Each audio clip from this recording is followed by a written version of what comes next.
ណាអក្សរដែលមានសំឡេងច្រើននេះអ្នកនរនេះអញ្ចឹងអ្នកដែលរៀនភាសាចិនចាប់តាមរៀនដំបូងគឺរៀនអំពីលេខនិពន្ធ e នេះអញ្ចឹងកាលណាដែលវាប្រើនៅក្នុងលក្ខណៈណាជាលេខនិពន្ធយើងអត់មានដូរសំឡេងរបស់វាទេវានៅរក្សាសំឡេងដដែលគឺសំឡេងទី1 e ណាប្រើជាមួយសូរទី4ឬក៏អក្សរដែលអត់មានសូរណាអត់មានសូរសំឡេងអញ្ចឹងលេខ1នេះ e នេះត្រូវបដូរតួខ្លួនឯងទៅជាសូរទី2ដោយស្វ័យប្រវត្តិអញ្ចឹងគ្រប់សូរទី1គ្រប់សូរទី2គ្រប់សូរទី3កាលណាដែលប្រើជាមួយអក្សរ e នេះ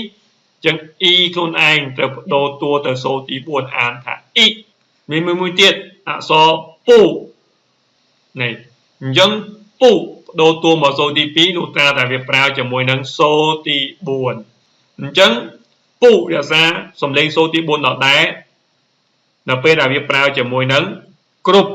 ណាសូរទី1សូរទី2និងសូរទី3